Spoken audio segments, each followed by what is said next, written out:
السلام علیکم معزز ناظرین، پیش خدمت ہے کہانی ایک عورت پانچ عاشق۔ آئیے پیش کرتے ہیں ایک ایسی کہانی جو آپ کو سوچنے پر مجبور کرتی ہے۔ تاجروں کے خاندان کی ایک بیٹی کی شادی ایک ایسے مرد سے ہوئی جو سیر و سیاحت کا بہت شوقین تھا۔ ایک مرتبہ وہ سفر پر روانہ ہوا اور طویل عرصہ تک اس کی کوئی خبر نہ آئی۔ اس کی بیوی انتظار اور احساس تنہائی کے ہاتھوں تاجروں کے ایک نوجوان بیٹے کی محبت میں گرفتار ہو گئی۔ دونوں ایک دوسرے کی محبت کے اسیر تھے۔ ایک دن اس نوجوان کا کسی آدمی سے جھگڑا ہو گیا۔ اس آدمی نے پولیس میں رپورٹ لکھوائی۔ سربراہ پولیس نے اس نوجوان کو گرفتار کر کے جیل میں ڈال دیا۔ جب یہ خبر تاجر کی بیوی یعنی اس نوجوان کے محبوبہ تک پہنچی تو اس نے اپنے سب سے قیمتی کپڑے زیب تن کیے اور غصے میں آگ بگولا سربراہ پولیس کی خدمت میں پہنچی۔ پہلے وہ ادب بجا لائے اور پھر ایک تحریر رنجش پیش کی۔ درج تھا، جس شخص کو قید میں ڈالا گیا ہے وہ میرا عزیز بھائی ہے، وہ بے گناہ ہے، اس کے خلاف جھوٹی شہادت پیش کی گئی ہے اور اسے ناجائز طریقے سے قید کیا گیا ہے اور اس کے بغیر میں لاوارث ہوں، اس لیے میں یہ درخواست کرتی ہوں کہ اسے جلد سے جلد رہا کیا جائے۔ جب وہ گزارش والی شہر کی خدمت میں پیش کی گئی تو اس نے ایک نظر عورت پر ڈالی۔ نظر کیا ڈالنا تھا کہ وہ اپنا دل کھو بیٹھا۔ والی شہر نے عورت سے کہا، تم میرے گھر میں ٹھہرو جب تک اس نوجوان کو قید خانے سے منگوائیں۔ جب وہ آئے گا تو ہم اسے تمہارے ہمراہ بھیج دیں گے۔ اس عورت نے کہا، میرا خدا کے علاوہ کوئی نگہبان نہیں، میں ایک اجنبی عورت ہوں اور کسی نامحرم کے گھر داخل نہیں ہو سکتی۔ والی شہر، مولا جب تک میرے گھر نہیں جاؤں گی میں اس مرد کو رہا نہیں کر سکتا۔ ہمارا تنہائی میں ملنا بہت ضروری ہے۔ وہ عورت جو والی کا درد پردہ پیغام سمجھ رہی تھی بولی، اگر ایسی بات ہے تو آپ میرے گھر تشریف کیوں نہیں لاتے؟ وہاں آپ آرام ہی کر لیں گے اور ہم گفتگو کے لیے بھی وقت نکالیں گے۔ تمہارا گھر کہاں ہے؟ فوراً بولا۔ اس عورت نے اپنے گھر کا پتہ دیا، وقت تعین کیا اور بڑی نیازی سے آگے بڑھ گئی۔ اس کے بعد وہ قاضی شہر کے پاس پہنچی اور کہنے لگی، اے قاضی ہمارے نگہبان، کیا بات ہے؟ قاضی نے پوچھا، اگر آپ میرے بارے میں انصاف کریں گے تو خدا آپ کو اجر عظیم بخشے گا۔ تمہارے ساتھ کس نے ناانصافی کی ہے؟ میرا ایک بھائی ہے جو معصوم ہے، اسے والی شہر نے سربراہ پولیس کے کہنے پر جیل میں ڈال دیا ہے۔ اس کے خلاف جھوٹی شہادتیں پیش کی گئی ہیں۔ میرے آپ سے درخواست ہے کہ اسے رہا کرنے میں میری مدد کریں۔ جب قاضی نے اس عورت کے حسن کو دیکھا تو بس دیکھتا رہ گیا۔ اس کو اپنے جذبات پر قابو نہ رہا۔ بولا، تم میرے گھر میں میری ملازماؤں کے پاس انتظار کرو، میں والی کو پیغام بھیج کر تمہارے بھائی کو منگواتا ہوں۔ باتوں نے میرا دل مول لیا تھا۔ وہ عورت اس مرد کے دل کا بھید جان گئی۔ بولی، اگر آپ نے کچھ وقت گزارنا ہے تو میرے گھر آئیے جہاں ملازمائیں محل نہیں ہوں گی اور ہم اکیلے میں بات کر سکیں گے۔ تمہارا گھر کہاں ہے؟ قاضی فوراً بولا۔ اس عورت نے اپنے گھر کا پتہ دیا اور اسے بھی وہی وقت بتا دیا جو والی شہر کو بتا چکی تھی۔ اس کے بعد وہ وزیر کی خدمت میں پیش ہوئی اور اسے بھی وہی بتا دیا۔ وزیر نے بھی اس کے حسن کو دیکھ کر ملاقات کا بہانہ تلاش کیا۔ عورت نے اسے بھی اپنے گھر کی دعوت دی اور اسی وقت بلایا جس وقت اس نے باقی لوگوں کو دعوت دی تھی۔ اس کے بعد وہ بادشاہ کی خدمت میں حاضر ہوئی، اپنی کہانی سنائی اور نظر کرم کی گزارش کی۔ بادشاہ وقت نے کی باتیں سنی اور اس کا دل محبت کے تیروں سے چھلنی ہو گیا۔ بادشاہ نے پوچھا، تمہارے بھائی کو کس نے قید کیا ہے؟ سربراہ پولیس نے، اس نے جواب دیا۔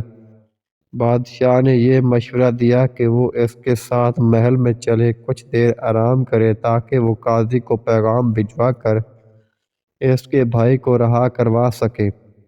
عورت بولی، یہ آپ کی ذرا نوازی ہے کہ مجھے محل میں آنے کی دعوت دی، لیکن یہ مجھ پر اور بھی احسان ہوگا کہ آپ ناچیز کے غریب خانے میں تشریف لائیں۔ مجھے امید ہے کہ آپ میری اس درخواست کو رد نہیں کریں گے۔ بادشاہ نے اس کی دعوت قبول کر لی۔ عورت نے بادشاہ کو اپنے گھر کا پتہ بتایا اور اسے بھی اسی وقت بلایا جس وقت اس نے باقی 3 مردوں کو دعوت دی تھی۔ جب وہ عورت بادشاہ سے باتیں کر کے فارغ ہو گئی تو ایک درخان کے پاس گئی اور اسے ایک ایسی الماری بنانے کی درخواست کی جس کے 4 حصے ہوں، ہر خانہ دوسرے خانے کے اوپر ہو اور علیحدہ سے کھول سکے۔ پھر اس نے ایسی الماری بنانے کی اجرت پوچھی تو درخان بولا، ویسے تو آپ کی مزدوری 4 گنا ہے، لیکن میں تم سے اتنا متاثر ہوا ہوں کہ اگر تم مجھ پر مہربان ہو جاؤ تو میں یہ الماری بطور ہدیہ پیش کر دوں گا۔ عورت نے حامی بھر لی اور بولی، لیکن 4 کی بجائے 5 خانے بنانا، اور اسے خاص اس دن لانے کو کہا جس دن سب مہمانوں نے آنا تھا۔ درخان نے اسے رکنے کو کہا اور تھوڑی ہی دیر میں الماری تیار کر دی۔ عورت اسے لے کر گھر چلی گئی اور درخان کو بھی اسی دن اسی وقت کے دعوت دی گئی۔ گھر پہنچ کر عورت نے چمکدار کپڑے نکالے اور انہیں مختلف رنگوں میں رنگوا کر سنبھال کر رکھ دیا۔ اس کے بعد اس نے دعوت کے لیے شراب، پھولوں، پھلوں اور عطر کا انتظام کرنا شروع کر دیا۔ جس دن سب مہمانوں نے آنا تھا اس عورت نے اپنے قیمتی کپڑے زیب تن کی، عطر لگایا، گھر میں عمدہ قالین بچھائے اور سب مہمانوں کی آمد کا انتظار کرنے لگی۔ اتفاق سے سب سے پہلے قاضی نمودار ہوا اور اسی بڑے احترام سے خوش آمدید کہا، قدم بوسی کے لیے رکی اور اسے ہاتھ سے پکڑ کر صفحے پر بٹھایا۔ پھر وہ اس کے پہلو میں لیٹ کر اٹکلیاں کرنے لگی۔ پھر بولی، آپ اپنے کپڑے اور پگڑی اتار کر سکون سے بیٹھیے، میں آپ کے لیے کچھ کھانے پینے کا انتظام لاتی ہوں، اور اسے رنگین کپڑے دے دیے۔ قاضی نے ابھی عورت کی دی ہوئی رنگین کپڑے نہیں پہنے تھے کہ کسی نے دروازے پر دستک دی۔ قاضی نے پوچھا، دروازے پر کون ہے؟ میرا شوہر ہے، عورت بولی۔ قاضی کے ہاتھ پاؤں پھول گئے، پھر کہا، جاؤں اور کیا کروں؟ قاضی بولا، فکر نہ کرو، عورت نے کہا، میں تمہیں اس الماری میں چھپا دوں گی، جو مناسب سمجھو۔ وہ بخلایا ہوا تھا۔ عورت نے قاضی کا ہاتھ پکڑا، اسے الماری کے نچلے خانے میں دھکیلا اور قید کر دیا۔ پھر وہ دروازے تک گئی اور دیکھا والی شہر تھا۔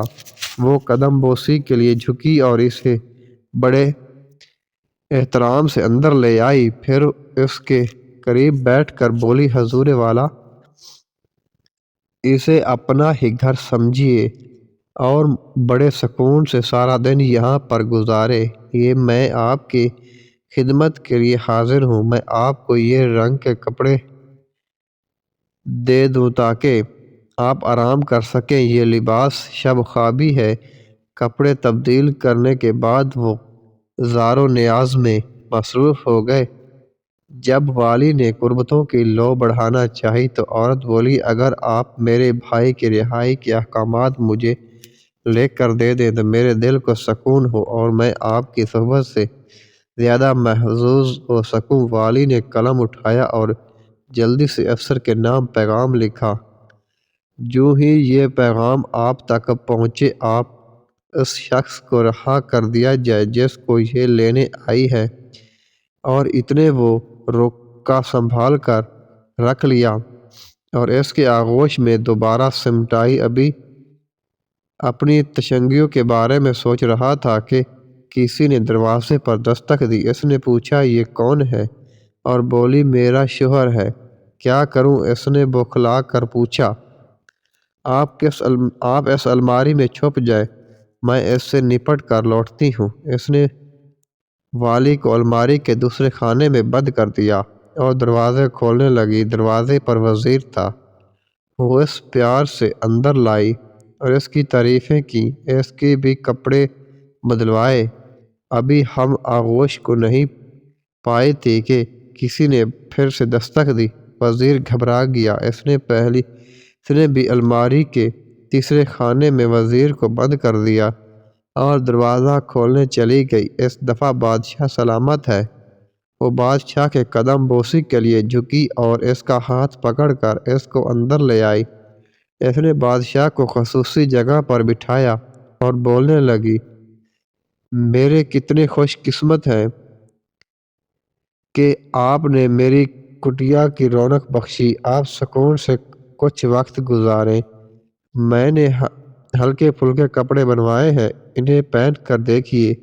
اس نے بادشاہ کے قیمتی کپڑے اتروا کر سادہ رنگین کپڑے پہننے کو دیے۔ وہ عورت ابھی ایسے گفتگو کر رہی تھی کہ دروازہ کھٹکھٹانے کی آواز آئی۔ بادشاہ نے پوچھا، یہ کون ہے؟ میرا شوہر ہے، عورت بولی۔ بادشاہ غصے میں آ گیا۔ اس سے کہو اپنی مرضی سے چلا جائے ورنہ اسے طاقت سے واپس بھیج دیا جائے گا۔ عورت بولی، فکر کی بات نہیں، میں اسے پیار سے واپس بھیج دوں گی، آپ ذرا آرام کر لیں۔ اس نے بادشاہ کا ہاتھ پکڑا، اسے چوتھے خانے میں بند کر دیا اور واپس آنے کا وعدہ کر کے دروازے کی طرف چل دی۔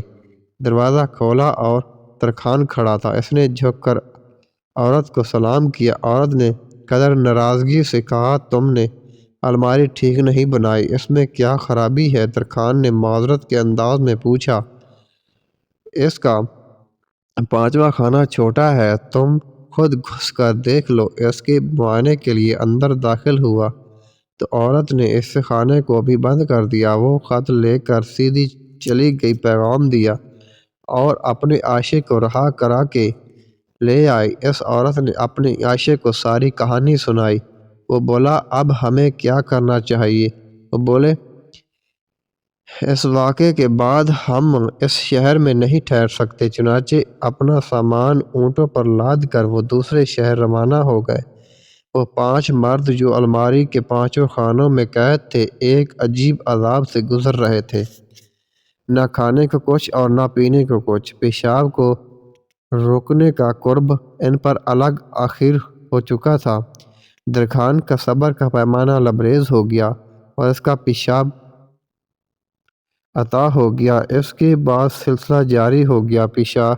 بادشاہ نے وزیر کے سر پر، وزیر نے والی کے سر پر، والی نے قاضی کے سر پر پیشاب کر دیا۔ قاضی چیخ اٹھا، جس بے غیرتی اور بے حیائی کی حد ہو گئی! یا یہ قیدی کافی نہیں تھی جو پیشاب سے بھی ذلیل کرنا تھا؟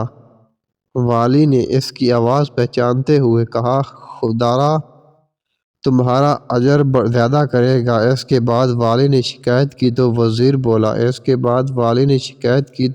بولا، اللہ تمہیں اس کا اجر دے گا۔ جب وزیر نے واویلا مچانا شروع کیا تو بادشاہ نے اس کی آواز پہچان لی، لیکن اپنی عزت کا خیال رکھتے ہوئے خاموش رہا۔ اچانک وزیر بولا، خدا اس عورت پر لعنت بھیجے! اس نے بادشاہ کے علاوہ شہر کے سب افسران کو اس مصیبت میں ڈالا ہے۔ یہ سننا تھا کہ بادشاہ بولا، فکر نہ کرو، میں سب سے پہلے اس قدامہ کے جال میں پھنسا ہوں۔ یہ سنتے ہی درخان بولا، میں نے تو اس کے لیے یہ الماری بنائی تھی اور میں ہی اس میں قید ہوں۔ اس کے بعد وہ سب ایک دوسرے سے باتیں کرنے لگے۔ جب ہمسایوں نے اس گھر کو ویران دیکھا تو جمع ہو گئے۔ ایک بولا، یہاں ایک عورت رہا کرتی تھی، نہ جانے اسے کیا ہوا، ہمیں دروازہ توڑ کر اندر جانا چاہیے، اس سے بیشتر کہ قاضی عباس شاہ ہمیں لاپرواہی کے الزام میں دھر لیں۔ چنانچہ وہ دروازہ توڑ کر اندر داخل ہو گئے۔ انہوں نے ایک بہت بڑی الماری دیکھی اور انسانوں کی بھوک سے قرانے کی آوازیں سنی۔ ان میں سے ایک بولا کہ اس الماری میں بھوت پلے تھے۔ دوسرے نے کہا، ہمیں اس الماری کو جلا دینا چاہیے۔ قاضی نے یہ سنا تو چیخا، ایسا ہرگز نہ کرنا، میں نے کہا تھا اس الماری میں جن ہیں جو انسان کی زبان میں باتیں کرتے ہیں۔ یہ سننا تھا کہ قاضی نے پہلے تلاوت قرآن پاک کی اور اس کے بعد ہمسایوں کو الماری کے قریب آنے کی دعوت دی۔ جب وہ قریب آئے تو وہ بولا، میں قاضی شہر ہوں، یہ میرا نام ہے اور اس الماری میں بہت سے آدمی بند ہیں۔ اس نے سب کا تعارف کروایا، لیکن تم لوگ اس طرح بند کیسے ہوئے؟ سب نے پوچھا۔ چنانچہ اس نے سب کو کہانی تفصیل سے سنائی کہ سننا تھا کہ ہمسائے ایک درخان کو بلا کر لائے جس نے اس الماری کو کھولا۔ قاضی، والی، وزیر، بادشاہ اور ترکھان کو رہا کیا گیا۔ جب سب نے ایک دوسرے کو عجیب و غریب و رنگین کپڑوں میں دیکھا تو اپنے آپ پر ہنسنے لگے۔ محترم ناظرین، امید کرتا ہوں کہ ویڈیو آپ دوستوں کو پسند آئی ہوگی۔ مزید ایسی ویڈیوز کے لیے ہمارے چینل کو سبسکرائب کر دیں اور ساتھ میں موجود گھنٹی کے بٹن کو ضرور دبا دیں تاکہ ہماری ہر نئی آنے والی ویڈیو سب سے پہلے آپ تک پہنچے۔ مجھے دیجیے اجازت۔ اللہ نگہبان۔